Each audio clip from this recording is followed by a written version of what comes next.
Good morning students, welcome to Fearless गणित। हम कर रहे हैं क्लास 12 का चैप्टर 3 मैट्रिसेस। आज हम करने वाले हैं मैट्रिसेस की कुछ इंपॉर्टेंट ऑपरेशंस, जिसमें addition of matrices, subtraction of matrices, scalar multiplication of a matrix and multiplication of two matrices included है। तो स्टार्ट करते हैं एडिशन ऑफ मैट्रिसेस से। सबसे पहले तो हम ये समझेंगे एडिशन ऑफ मैट्रिसेस के लिए कंडीशन क्या होती है।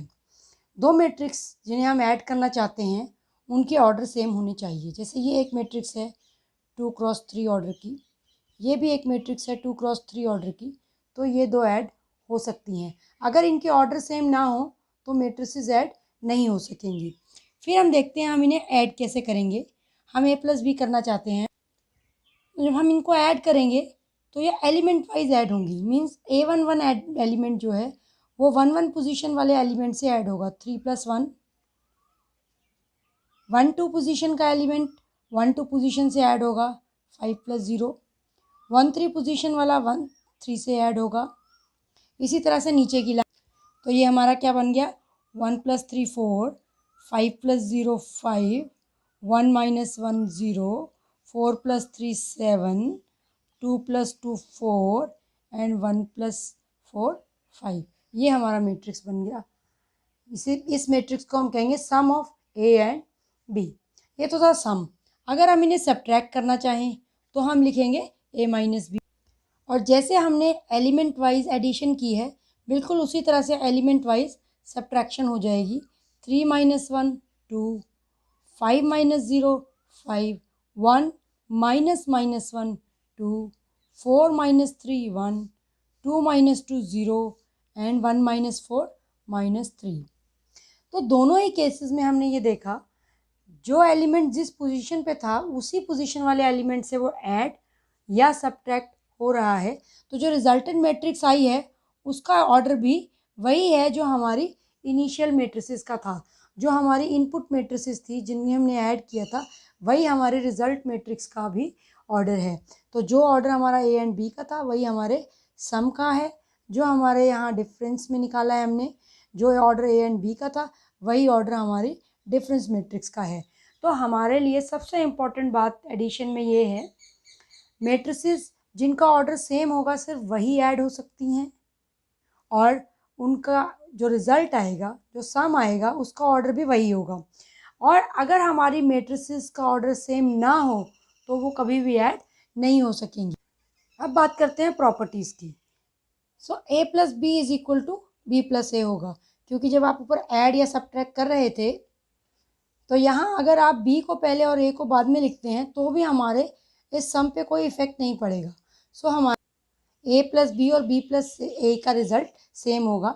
इट मीन्स कम्यूटेटिव प्रॉपर्टी यहाँ हमारी होल्ड कर रही है। कम्यूटेटिव प्रॉपर्टी कहते हैं इसको, कम्यूटेटिव प्रॉपर्टी। सेकेंड प्रॉपर्टी का नाम है associative property. Associative property a + b + c हमने करना है तो हम किसी भी ऑर्डर में कर सकते हैं। पहले ए बी को ऐड करें फिर सी को करें, या बी सी को ऐड करें फिर ए को करें, या ए सी को ऐड करके फिर बी को करें, सभी का रिजल्ट सेम आएगा। Now next, zero is identity matrix. What is this? This is basically zero matrix. Zero matrix identity matrix का काम करती है। मतलब जीरो मैट्रिक्स कैसे आइडेंटिटी मैट्रिक्स कैसे करेगी ये आइडेंटिटी मैट्रिक्स का काम? जैसे एक मैट्रिक्स है 1 2 3 0 1 -1, इसमें हम कौन सी मैट्रिक्स ऐड करें कि यह रिजल्ट हमारा सेम मैट्रिक्स हो? तो ऑब्वियस सी बात है, अगर हम हर एलिमेंट में 0 ऐड करेंगे, 0 0 0 0, तो ये हमें सेम रिजल्ट देगा। इस मैट्रिक्स में अगर हम 0 मैट्रिक्स ऐड करेंगे तो ये सेम रिजल्ट देगा। अब यहाँ इम्पॉर्टेंट बात यह है कि इस जीरो मैट्रिक्स जिसे हम कह रहे हैं, इसका ऑर्डर हम अपनी रिक्वायरमेंट के अकॉर्डिंग कर सकते हैं। तो इसका ऑर्डर कुछ भी हो सकता है, और इसका ऑर्डर हम इसके अकॉर्डिंग रखेंगे जिसमें हम इसको ऐड करने जा रहे हैं। जैसे ये मैट्रिक्स हमारी 2x3 ऑर्डर की है, तो ये जीरो मैट्रिक्स भी हमारी 2x3 ऑर्डर की ही होगी, क्योंकि अगर ये मैट्रिक्स अलग अलग ऑर्डर्स की होंगी तो हम इन्हें ऐड नहीं कर पाएंगे। तो इन जनरल जीरो मैट्रिक्स का ऑर्डर m×n होता है, और हम अपनी रिक्वायरमेंट के अकॉर्डिंग उसको लिख सकते हैं। नेक्स्ट हमारे पास है एडिटिव इन्वर्स। एडिटिव इन्वर्स क्या होगा? अगर हमारे पास ये मैट्रिक्स है, इस मैट्रिक्स में हम क्या ऐड करें, कौन सी मैट्रिक्स हम ऐड करें कि हमारे पास आंसर 0 मैट्रिक्स आ जाए। तो ऑब्वियस सी बात है, 1 का एडिटिव इन्वर्स -1 होता है। अगर हम इसका इसमें -1 का ऐड करें, 2 में हम -2 ऐड करें, 3 में -3 ऐड करें, 0 में तो 0 ही रहेगा, -1 और +1। अब ये क्या है, if this matrix is a, हम यहाँ से कॉमन कर दें माइनस, तो ये हमारी -a है। अगर हम ए में -a ऐड करते हैं तो हमें 0 मैट्रिक्स मिलती है। So for any matrix A, उसके एलिमेंट्स में अगर हम नेगेटिव साइन लगा लें तो वो हमारा एडिटिव इन्वर्स बन जाएगा। अब आते हैं हम स्केलर मल्टीप्लिकेशन पे। If you have a matrix 1 2 3, आप उसे किसी नंबर 5 से मल्टीप्लाई करते हैं तो रिजल्टेंट मैट्रिक्स क्या बनेगी, 5 1 ज़ा 5, 5 2 ज़ा 10, 5 3 ज़ा 15। तो यहाँ ये जो नंबर है, दिस इज़ कॉल्ड स्केलर। तो अब आपके पास अगर इस तरह की सिचुएशन आती है, 2 टाइम्स 1 2 3 4 -5 टाइम्स 1 3 2 1, तो आप इसे बड़े आराम से कर सकते हैं जो अभी सिखाया है उसके अकॉर्डिंग। पहले आप इन्हें मल्टीप्लाई कर लीजिए अंदर, ये 2 इन सारे एलिमेंट से मल्टीप्लाई हो गया, 5 इन सारे एलिमेंट से मल्टीप्लाई हो गया, और अब हम इसे सब्ट्रैक्ट करेंगे। 2 -5 is -3, 4 -15 is -11, 6 -5 is 6 -10 is -4, 8 -5 is 3। तो इस तरह से हमने किया। ये नंबर्स हमारे स्केलर नंबर्स हैं। इसी के ऊपर बेस्ड ये प्रॉपर्टी बना दी गई है। ये प्रॉपर्टीज़ आपको जिस तरह से आपको कराया यही प्रॉपर्टी है, ये आपको याद रखनी है। Now multiplication of two matrices. If you have a matrix A and B और आप उन्हें मल्टीप्लाई करना चाहते हैं, तो सबसे पहली कंडीशन है, अगर ये आपकी मैट्रिक्स m क्रॉस n है तो ये n क्रॉस p होनी चाहिए। ये m नंबर ऑफ़ रोज़ है, ये नंबर ऑफ़ कॉलम्स है, number of rows number of columns. इसका नंबर ऑफ़ कॉलम्स सेकंड वाले के नंबर ऑफ़ रोज़ के इक्वल होना चाहिए। अगर ऐसा होता है तो हमारा रिज़ल्ट m क्रॉस p होगा, मतलब ये कैंसिल हो गया एक तरह से, आप ऐसे याद रख सकते हैं। m क्रॉस n है, n क्रॉस p है, ये कैंसिल हो गया, आखिरी वाले बचे, that's all, m cross p। If a is m cross n, b is n cross p, तो हमारे c का ऑर्डर m क्रॉस p होगा। अगर ये ऐसा ना हो तो क्या होगा, अगर यहाँ n की जगह कुछ और होगा तो ये मल्टीप्लिकेशन पॉसिबल नहीं होगा। अब हम देखते हैं कि मल्टीप्लिकेशन हमें करनी कैसे है। अब ये एक मैट्रिक्स है A, इसका ऑर्डर कितना है, इसका ऑर्डर है 2 क्रॉस 3, इसका ऑर्डर कितना है 3 cross 2। So A is of order 2 cross 3, B is of order 3 cross 2, तो रिज़ल्ट जो C आने वाला है वो उसका ऑर्डर होगा 2 क्रॉस 2। अब हम देखते हैं कि मल्टीप्लिकेशन करनी क्या। तो ये हमने मैट्रिसेस लिख ली। अब देखिए कैसे करेंगे। आप इसका फर्स्ट रो उठाइए और इसका फर्स्ट कॉलम, ध्यान रखिएगा, इसकी फर्स्ट रो और इसका फर्स्ट कॉलम ऐसे, ठीक है, इस तरह से आपने करना है। और एलिमेंट वाइज एडिशन होगी, मल्टीप्लिकेशन होगी, और उनको ऐड करना है। कैसे, 2 1 ज़ा 2 प्लस नेक्स्ट एलिमेंट नेक्स्ट से -2 इंटू 4 -8, फिर 3 इंटू 2, 3 2 ज़ा 6 प्लस 6। ठीक, क्या किया हमने, फर्स्ट रो ली, फर्स्ट कॉलम लिया, फर्स्ट एलिमेंट को फर्स्ट से, सेकंड को सेकंड को, थर्ड से थर्ड से। ठीक, हमारी जो ये मल्टीप्लिकेशन है वो तभी डिफाइंड है जब इसके नंबर ऑफ कॉलम्स इसके नंबर ऑफ रोज के इक्वल हो। तो ऑब्वियस ही बात है, जब आप फर्स्ट रो और फर्स्ट कॉलम उठाएंगे तो उसमें सेम नंबर ऑफ एलिमेंट्स होंगे, तो फर्स्ट से, सेकंड से, थर्ड से करके ऐड कर देना। अब आपको फर्स्ट रो सेकंड कॉलम उठाना है और यहाँ लिखना है। ठीक, फर्स्ट रो सेकंड कॉलम, तो A 1 2 एलिमेंट ये बनेगा। 3 1 ज़ा 3 प्लस -2 इंटू 5 -10 प्लस 3 1 ज़ा 3 हो गया। अब सेकेंड रो फर्स्ट से, सेकेंड रो फर्स्ट से, तो ये 2 1 प्लेस पे आएगा। 2 4 ज़ा -8 प्लस 2 4 ज़ा 8 प्लस 2 5 ज़ा 10, फिर second row second column, second row second column, तो 8 2 2 प्लेस पर ये आएगा।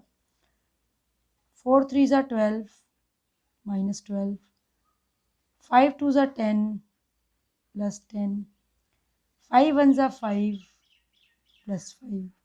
तो ये देखिए, ये आपके पास 2x2 मैट्रिक्स बन रही है। ये तो हमें पता ही था, मैट्रिक्स का रिजल्ट हमारा 2x2 ही होने वाला है। तो ये हमारा फर्स्ट पार्ट हो गया। Now look at the second part. सबसे पहले तो हम ऑर्डर की बात करते हैं, पहले चेक करते हैं ये डिफाइंड भी है या नहीं। बी का ऑर्डर है 3x2, ए का ऑर्डर है 2x3, तो रिजल्टेंट मैट्रिक्स का ऑर्डर होगा 3x3। अब मल्टीप्लिकेशन शुरू करते हैं। फर्स्ट रो को क्या सिखाया हमने, ऐसे करना है हमको, फर्स्ट रो फर्स्ट कॉलम, हमेशा ऐसे चलेंगे हम। 2 1 2 प्लस 3 4 12 -12। फिर यहाँ आए, ये हो गया -4, फिर ये हो गया 6। ठीक, अब देखिए फर्स्ट रो सेकंड कॉलम से तो A12 पे आया। अब फर्स्ट रो थर्ड कॉलम से कर रहे हैं तो हमारा A13 पे आएगा। A13 पे 3 2 3 6 प्लस 15। इसी तरह से इस रो को इससे करेंगे, 4 1 4 -20, 4 2 8 -8 plus 5 2 10। Second row third column, ये 2 3 पे आएगा, 12 प्लस 25। अब थर्ड विथ फर्स्ट 3 1, तो यहाँ आएगा 2 1 2 प्लस 4 1 -4। फिर थर्ड को सेकंड कॉलम से करेंगे तो 3 2 पोजीशन पे 2 2 4 -4 बन गया ये, प्लस 2 1 2 2 3 6 प्लस 5। तो ये आपके पास बन गया। तो ये आप कैलकुलेशन कर सकते हैं, -10 टू 21 -16 टू 37 -2 -2 11। अब देखिए ये 3x3 है, ये 2x2 है, क्या ये सेम है matrices? No, A B is not equal to B. तो ये हमने प्रूव कर दिया। अब एक और क्वेश्चन देखिए, इस क्वेश्चन को हमें सॉल्व करना है, इसे सिंप्लीफाई करना है हमें। तो ये हमारी स्केलर मल्टीप्लिकेशन है कॉस के साथ। तो ये हो गया कॉस स्क्वायर थीटा, इसको इसके साथ किया तो ये हो गया कॉस थीटा साइन थीटा, इसको इसके साथ किया minus cos theta sine theta, cos को कॉस के साथ किया कॉस स्क्वायर थीटा, ये हमारी एक मैट्रिक्स है। प्लस इसे इसके साथ किया, ये हो गया साइन स्क्वायर थीटा। इसे इसके साथ करना है, ये अलग अलग हैं, प्लस माइनस नहीं है, ये अलग है, 2x2 मैट्रिक्स है ये। Sine into this minus cos theta sine theta, इसे इसके साथ किया साइन थीटा कॉस थीटा, इसे इसके साथ किया तो ये हो गया साइन स्क्वायर थीटा। अब हमें इन्हें ऐड करना है, तो हम इन्हें ऐड करते हैं। फर्स्ट एलिमेंट फर्स्ट से ऐड होगा, सेकंड एलिमेंट सेकंड से ऐड होगा, थर्ड से ऐड हुआ, फोर्थ से ऐड हुआ, है ना। जो जिस पोजीशन पे था उस पोजीशन वाले एलिमेंट से ऐड हुआ। तो अभी देखिए क्या बन रहा है, cos square plus sine square, it is 1, cos theta sine theta minus cos theta sine theta 0, minus cos theta sine theta plus sine theta cos theta 0 1। So this is identity matrix of order 2। आप question देख सकते हैं। Now next question, ये भी addition और scalar multiplication पे based है। तो अब आपने यहाँ पर 2 से मल्टीप्लाई करना है और इसे ऐड करना है। तो ये बन गया 2x + 3, ये बन गया 10 + 4, 14 + 1, 2y - 14 + 2 = 7 15 14 14। अब ये तो आपके पास आ गई पहली बात। अब आप इक्वालिटी ऑफ मैट्रिसेस यूज़ करेंगे, उसके अकॉर्डिंग ये इसके इक्वल होगा, ये इसके इक्वल होगा, ये इसके इक्वल होगा, ये इसके इक्वल होगा। तो ये 14 14 के इक्वल तो है ही, हमें पता है, 15 15 के इक्वल है। तो हमें जो चाहिए, हमारी रिक्वायरमेंट तो इससे फुलफिल हो जाएगी, दिस इज़ इक्वल टू 7, है ना। और यहाँ से हमें मिल गया x is equal to 2x is equal to 4 which imply x is equal to 2। उसी तरह से यहाँ देखिए 2y - 12 is equal to 14 which imply 2y is equal to 26। So y is equal to 13, y 13 और x 12, ये हमारा answer आ गया है। नेक्स्ट क्वेश्चन देखते हैं। Monthly income of Aryan and Baban are in ratio 3:4, their monthly expenditures are in ratio 5:7. Find if each save ₹15,000 per month, find their monthly income using matrix method. आपको matrix method से इनकी income निकालनी है. तो हम कहाँ से स्टार्ट करेंगे? उनकी रेशियो दी हुई है इनकम की और एक्सपेंडिचर की.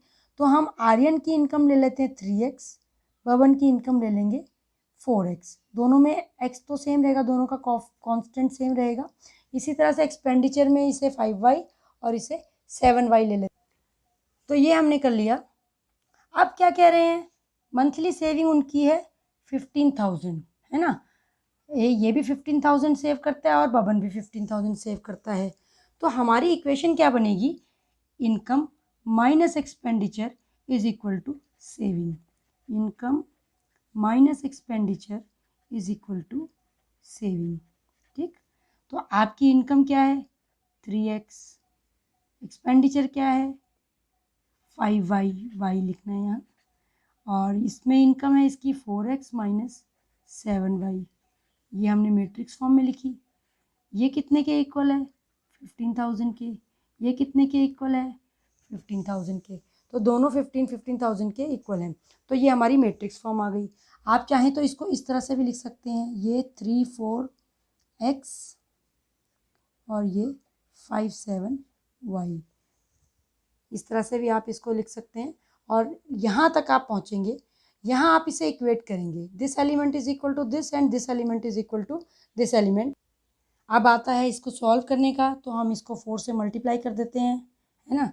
और इसे 3 से मल्टीप्लाई कर देते हैं, या इसे 5 से, इसे 7 से मल्टीप्लाई कर देंगे. और इसे हम सॉल्व करते हैं. और सॉल्व करके आपका आंसर आ गया x equal to 30,000, y equal to 15,000. अब आपको क्या निकालनी है? Monthly income. Monthly income of Aryan. Aryan की कितनी है हमारी? 3x, यानी 3 into 30,000 which is 90,000. Of course rupees आप लगाएंगे. And monthly income of Baban, वो कितनी थी हमारी? वो हमारी थी 4x. 4 into 30,000 which is rupees 1,20,000. Let's do next question. Let A is equal to 2 minus 1 3 4, B 5 2 7 4, C 2 5 3 8. Find matrix D such that CD minus AB equal to 0. अब आपको यहाँ पर ये D निकालना है. D मैट्रिक्स क्या आएगी ये हमें निकालना है. तो हम यहाँ से स्टार्टिंग करते हैं. लेट अस अज्यूम, पहले तो ये देखिए आपके पास ये मैट्रिक्स 2x2 है, 2x2 है, 2x2 है. जब A और B मल्टीप्लाई होंगी तो ऑर्डर 2x2 आएगा. तो C और D का रिजल्ट भी 2x2 होना चाहिए. तो C और D का ऑर्डर कुछ इस तरह का होना चाहिए. हमारी C है ऑर्डर 2x2 की. यहाँ देखते हैं C का ऑर्डर है 2x2 और रिजल्टेंट मैट्रिक्स का ऑर्डर आना चाहिए 2x2. ठीक. तो क्योंकि ये वाला इसके नंबर ऑफ कॉलम्स इसके नंबर ऑफ रोज के इक्वल होते हैं तो ये 2 आ गया. क्रॉस, क्योंकि यहाँ जो रिजल्ट आएगा, सम आएगा आपका, वो 2x2 का है तो ये यहाँ का है. Hence D is a 2x2 matrix. So let us assume let D is equal to a 2x2 matrix. वहाँ हमने x, y, z और t ये हमने ले लिया. यहाँ पर आप ABC कुछ भी ले सकते हैं. अब मैट्रिक्स में सब्स्टिट्यूट करते हैं. तो सब्स्टिट्यूट करने से पहले हमने देखा CD minus AB equal to 0. तो हम लिख सकते हैं CD इक्वल टू AB. अब हमने यहाँ पर C, D, A और B की वैल्यू सब्स्टिट्यूट कर दी. मल्टीप्लाई करना शुरू करते हैं फर्स्ट रो को फर्स्ट कॉलम से. तो ये हुआ 2x plus 5z, 2x plus 5z. First row with second column 2y plus 5t, 2y plus 5t. Second को फर्स्ट के साथ, है ना. 3x, 3 into x, 8 into Z करना होगा plus 8z, 3y plus 8t. ये इस तरह से आ गया. इसी तरह से आप राइट साइड देखेंगे 2 इंटू 5, 2 5 ज़ा 10. फर्स्ट रो फर्स्ट कॉलम के साथ 1 into 7 minus 7. First row second column 2 2 ज़ा 4 माइनस 1 इंटू 4. फिर सेकेंड रो फर्स्ट कॉलम 3 5 ज़ा 15, 7 4 ज़ा 28. 15 + 28, 3 to the 6 + 16, ऐसे हो गया ये। अब हम एलिमेंट वाइज कंपेयर करेंगे। Two matrices are equal if their elements corresponding elements are equal, means A11 must be equal to A11। तो आपके पास आ गया 2x + 5z = 3, 3x + 8z = 43, यहाँ से आया ये 2y + 5t = 0, और यहाँ से ये आया 3y + 8t = 22। अब आपको लीनियर इक्वेशन सॉल्व करनी है। यहाँ पर इन दोनों को सॉल्व करेंगे आपको मिलेगा x और z, इन दोनों को आप सॉल्व करेंगे, यहाँ मिलेगा y और यहाँ मिलेगा t। आप किस तरह से सॉल्व करते हैं इससे कोई फ़र्क नहीं पड़ता, आपके पास क्रॉस मल्टीप्लिकेशन, सब्स्टिट्यूशन, एलिमिनेशन और भी कई मेथड्स आपके पास हैं। किसी भी मेथड से आप वैल्यूज़ निकाल सकते हैं, और वैल्यूज़ निकालने के बाद आप चेक कर लीजिए, यहाँ ये वैल्यूज़ आ रही हैं x, z, y, t, इतना बन रहा है। Now what will be your answer? d = -191 -110 77 44, ये आपका आंसर रहेगा। आपको अपना आंसर मैट्रिक्स फॉर्म में लास्ट में लिखना है। क्वेश्चन देख सकते हैं आप, स्टेप्स को देख सकते हैं, कुछ अगर समझ ना आया हो तो आप पूछ सकते हैं। एक और क्वेश्चन कुछ इसी तरह का। 3 schools A, B and C organized a mela for collecting funds for helping the rehabilitation of flood victims. They sold handmade fans, mats and plates from recycled material at a cost of ₹25, ₹100, ₹50 each. The number of articles sold are given below. ये आपके पास table दिया हुआ है। इस table के according ये school के नाम है ABC, ये आपके आर्टिकल्स हैं और इन्होंने इतने इतने आर्टिकल सोल्ड किए हैं। Find funds collected by each school separately. अब इस सेलिंग से कितना स्कूल ए ने निकाला फंड, कितना बी ने कलेक्ट किया, कितना सी ने, ये हमें बताना है। And also find the total fund collected, total fund जितना कलेक्ट हुआ है वो भी हमें निकालना है। तो सबसे पहले आप ये समझिए स्कूल ए ने क्या क्या सेल किया है। उसने 40 handmade fans, 50 mats, 20 plates sell किए हैं। तो अगर इसकी हमें कॉस्ट निकालनी हो कि टोटल इसने कितना कलेक्शन किया है, तो वो हम इनकी कॉस्ट से करेंगे, है ना। फैन की कॉस्ट है 25, मैट्स की कॉस्ट है 100, प्लेट्स की कॉस्ट है 50। तो हमें ये 25 या 100 और ये 50 से मल्टीप्लाई करना होगा। उसी तरह से इसका, उसी तरह से इसका होगा। अब आपको क्वेश्चन तो आप कर ही लेंगे, क्वेश्चन करने में कोई प्रॉब्लम नहीं है, but the problem is question आपको मैट्रिक्स मेथड से करना है। आपको यहाँ से एक मैट्रिक्स बनानी है और मैट्रिक्स मेथड से करना है क्वेश्चन। तो मैट्रिक्स मेथड से देखिए कैसे करेंगे। देखिए मैट्रिक्स फॉर्म में हमने इसको लिखा। मैट्रिक्स फॉर्म में लिखने के लिए हमने इस तरह से लिखा कि जितने भी आर्टिकल्स ए के थे वो हमने एक ही लाइन में लिख लिए, ठीक है, क्योंकि उन्हें हमें ऐड करने में आसानी होगी। बी के आर्टिकल एक रो में लिख लिए, सी के आर्टिकल एक रो में लिख लिए। अब प्राइस मैट्रिक्स बनानी है हमें। ये तो हमने अपनी आर्टिकल की मैट्रिक्स बनाई, अब हम बनाएंगे प्राइस मैट्रिक्स। प्राइस मैट्रिक्स कैसी होगी? प्राइस मैट्रिक्स भी इसी तरह से होगी, लेकिन वो हम कैसे लिखेंगे? अगर आपको Q को P से मल्टीप्लाई करना है, आपने ये बनाई है 3x3, तो ऑब्वियस सी बात है ये 3x समथिंग होगी, मीन्स आपको ये 3 रोज में लिखनी है। सो प्राइस मैट्रिक्स कैसी होगी? प्राइस मैट्रिक्स P, देखिए कैसे लिखेंगे हम, 3 रोज में लिखेंगे। 3 रोज में एक तरफ हमने लिखे फैंस, एक बार लिखे मैट्स और एक बार लिखे प्लेट्स। तो यहाँ पे हमारी प्राइस आ गई 100 और 50, ये प्राइस मैट्रिक्स आ गई। अब फंड कलेक्टेड, फंड कलेक्टेड कितना होगा? फंड कलेक्टेड होगा Q इंटू पी। जब आप करेंगे तो आपके पास आएगा इस तरह से। तो यहाँ पर आपके पास देखिए, ये आपने बहुत ध्यान से करना है, क्योंकि अगर आपका ऑर्डर गलत हुआ या आपने जैसा अब ऊपर लिखा हुआ था अगर उसी को हम करते तो हमारे पास सही डाटा नहीं आता। हमने ए के सारे आर्टिकल्स यहाँ लिखे, स्कूल ए की, स्कूल बी के सारे आर्टिकल्स यहाँ लिखे, स्कूल सी के यहाँ लिखे। जब हम मल्टीप्लाई करेंगे तो हमारा फैन की कॉस्ट से, क्योंकि फर्स्ट रो फर्स्ट कॉलम से मल्टीप्लाई होगा, fan number of fans fan की कॉस्ट से मल्टीप्लाई होगा, mats number of mats cost of mat से मल्टीप्लाई होगा, and number of plates cost of plate से मल्टीप्लाई होगा। सबसे पहले यही आपके लिए समझना ज़रूरी है। मल्टीप्लिकेशन तो आप कर ही लेंगे, लेकिन मैट्रिक्स फॉर्म में ये ऐसे में लिखना है या ऐसे में लिखना है, ये ज़रूर आपको देखना है। अब मल्टीप्लाई करते हैं फर्स्ट रो को फर्स्ट कॉलम से।